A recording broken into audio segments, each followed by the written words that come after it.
What's going on, guys? This is Bioman. And Dr. Rob. And we'll be talking about growth factors that are used in the dental space in a little bit more detail.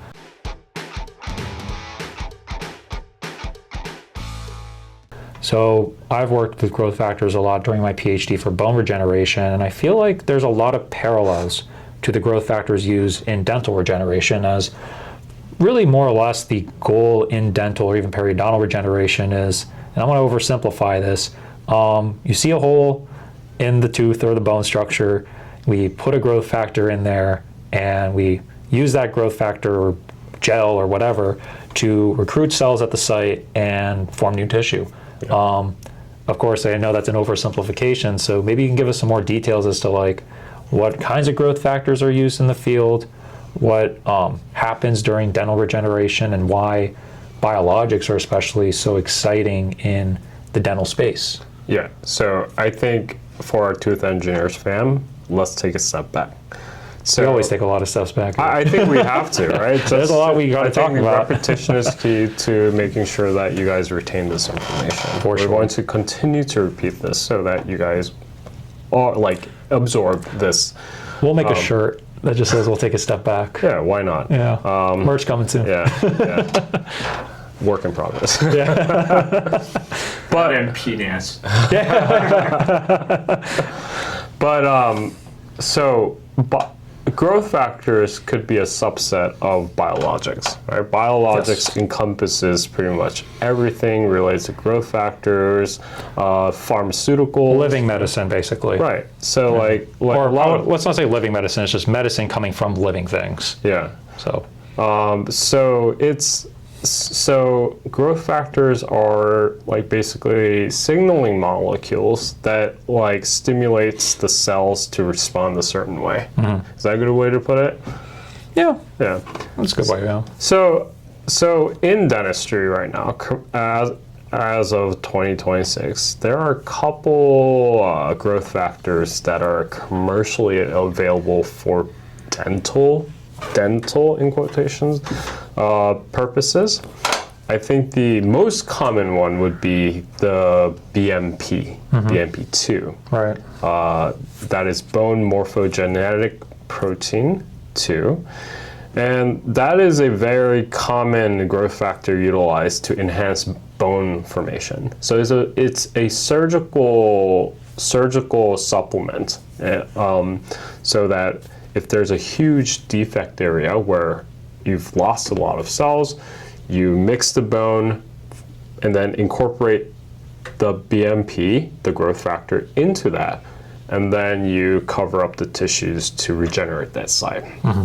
So, I've collaborated with the oral surgeons I've worked with to have patients regenerate their alveolar ridge, their bone in their mouth, to eventually add implants to the sites. Any complications with that protein? Because I know, especially in the spinal fusion space, BMP is notoriously known to facilitate ectopic bone formation that can be quite severe. And I mean, in the case of the spine, that could lead to detrimental consequences. But in dentistry, do you notice that do you notice a similar problem, even despite the fact that you provide this treatment locally with some sponge or other carrier? Off the top of my head, no. Okay. But don't quote me on this. I would have to look into it a little more. Okay. But at least in your practice, or when you worked with these oral surgeons in this space, it doesn't seem like as big of a concern, but I'm sure there's literature out there that have seen ectopic bone formation. So yeah, but I see it just from the research perspective, and when researchers talk about this protein, it is quite a robust protein, but there's obviously, even with the USAG protein as well, right? It's when we're introducing these biologics, how can we ensure that its effect is locally induced? Yeah, the thing is, compared to spinal the spinal fusion area, like I think vascularity is less of a concern in the craniofacial space. So it's a bit more localized in a way. So I think it can be controlled a bit better compared to the spine. Makes sense. But again, I'll have to look into it in more detail. But that is the most common growth factor available in the dental space. Now, I think there seems to be other ones based on our quick search. The FGF2, fibroblast growth factor, seems to have been approved in Japan for periodontal regeneration for bony defects. But like as right now in the US, I think BMP2 is really the only one that's very commercially available. In the US. In the US. But in the world, there seems to be other ones, like possibly. I think it's just the FGF2. PDGF seems like possibly could be approved for periodontal bony defect gingival recession.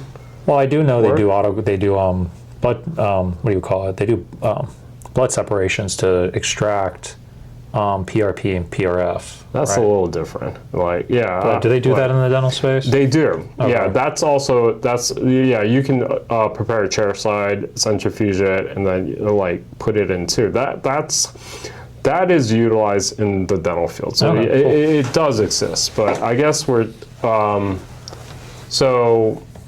but that's not really taking recombinant like growth factors. And but they would still, like, I think in the masses consider like the PRPs and PRFs biologics. Oh, absolutely. But it's just, as you said, like they're not produced from like a GMP factory. It's just you're taking blood, you're extracting the protein that's already existing in blood, which I mean more or less is what these big manufacturing plants do, just in a larger scale and with more sophisticated processes, and put it back in the patient. Yeah. So because it's literally a same-day procedure, you're not really culturing these or like putting it in some sort of vector to like reproduce it in a massive scale. It's an autograft. Yeah. So like I think regulatory agencies like the FDA have less of a concern regarding these autologous growth factors. Yeah. But still, in some ways, like this growth factor area is still pretty nascent. Yeah. Comparatively in the dental space. So a lot of potential. But I mean, there's been decades of research being done with growth factor stuff, right? The thing is, I think just for our tooth engineers fan, we just wanted to like also like pinpoint like what other growth factors could possibly help regenerate the teeth, like the enamel, dentin, pulp, like we like Bioman do like what do you think could be growth factors that the field can research into to possibly commercialize, make it commercially available?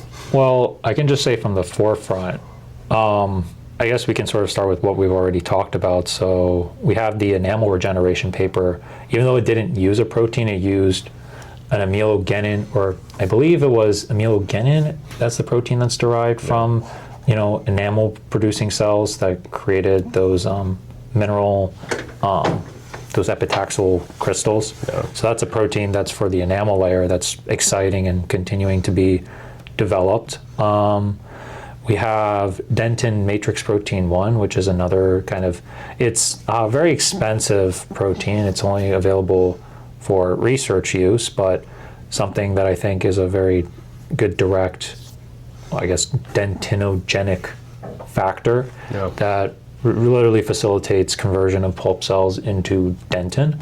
Now, getting that to scale and addressing kind of the regulatory hurdles associated with that protein is sort of, because it's not really used yet clinically, they need to be addressed. I remember I was looking into it, and there are some challenges. That was just from a quick Gemini search, but I don't remember them on the top of my head. So all in all right now, there are very exciting biologics that are used that are directly derived from like tooth development, but they have not been like they haven't been vetted from the regulatory agencies, but they are things beyond the ones that are kind of regularly known, like your PDGF, your BMP2, that I think are kind of the next generation of biologics for dental regeneration. Because most of these proteins that are currently used, they're used for multiple applications, like, well, by multiple I mean also, they were mainly used in bone healing, but they're now kind of being tested in dental healing. But we don't have like biologics commercially available that are directly used for dental healing, except for the DMP1 and the amelogenin, which are not commercially or haven't been vetted through clinical trials. Yeah. So in some ways, I think a lot of the work in this growth factor space for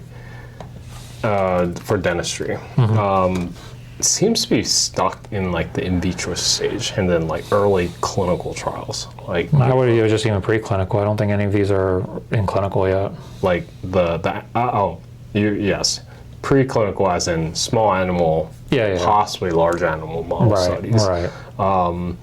So still, the field is very nascent when exploring these growth factors for dental regeneration work. Like the bone regeneration field is like, I call it the big brother for the dental regeneration field. Like a lot of the stuff we do in it's like grandpa. Yeah, there's maybe like grandpa. Great grandpa. Yeah, very old. And it's like dentistry's trying to, like, I think in these our 2020s, with the advent of the USAG and the amelogenin protein from the Hassan paper, I think they're starting to take notes from grandpa bone regeneration field, and actually we're starting to see like 10 years, it's a lot of time, but it's also not, that we are actually getting like biologics in the dental space spun off to market, just like back in the 70s and 80s where BMP and like PDGF were used in bone regeneration, and they're having this promise in like healing these large bony defects. Yeah. So, I mean, basically, point is, a lot more work can be done in this space. Yeah, and there's a lot of biologics that, if you just understand the processes of tooth development, figuring out how to put them in a nice, clean GMP package and getting them to scale can be our part of the holy grail for commercializing products in dental regeneration, which is something Dr. Rob and I are very passionate about. That actually, the GMP stuff could be a good topic for another time. I was actually thinking about bringing a guest, what do you call it? Guest speaker. Guest podcaster. Yeah, guest poly. Why am I missing the second guest speaker? I was thinking of bringing a guest speaker for that, when we get there, we can. We'll definitely have some experts in this field that know way more about us. I'm learning a lot about the GMP side with my other gig, but would love to bring an expert to have our tooth engineers learn more about that topic. Well, if you guys are sick of us talking, then we can also speed that up a little bit. We just ramble here, and we know the baseline stuff, but there's definitely folks in that space that we'd love to invite on the show. So. Yeah, for sure. Plenty of people to come talk to you guys if you guys want. Yeah. But I think that's good for today, right? I think so. Yeah, but it's been Dr. Rob. And Bioman. See you guys next time. Alrighty.